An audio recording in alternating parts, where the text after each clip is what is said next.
വിഷു ഓർമ്മപ്പെടുത്തലുകൾ. രാജ്യാന്തരമായി കാർഷിക വാർത്തകൾക്കുള്ള ഒരു ബുള്ളറ്റിൻ തിരുവനന്തപുരം ആകാശവാണിയിൽ നിന്നും 1974 അന്നത്തെ കൃഷിമന്ത്രിയായിരുന്ന വക്കം പുരുഷോത്തമൻ വാർത്ത വായിച്ചു ഉദ്ഘാടനം ചെയ്തു.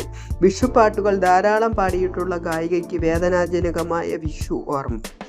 കിൻഫ്ര പാർക്കിലുണ്ടായ തീപിടുത്തത്തിൽ അണയ്ക്കാൻ ശ്രമിക്കുന്നതിനിടെ കോൺക്രീറ്റ് പാളികൾ ദേഹത്തിടിഞ്ഞു വീണ അപകടത്തിൽ മരണമടഞ്ഞ അഗ്നിരക്ഷാ സൈനികനാർ രഞ്ജിത്ത് തനിക്ക് വോട്ട് തരണമെന്നോ ജയിപ്പിക്കണമെന്നോ പ്രസംഗിച്ചിരുന്നില്ല. ഓർമ്മ പുതുക്കൽ VK കൃഷ്ണമേനോൻ.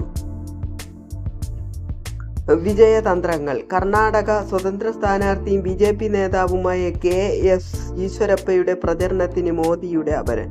മോദിയുടെ രൂപസാദൃശ്യമുള്ള സദാനന്ദ എന്ന പാചകത്തൊഴിലാളി.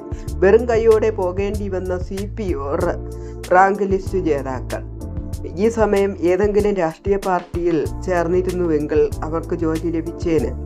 വോട്ട് ചോദിക്കലിൻ്റെ വിവിധ മുഖങ്ങൾ.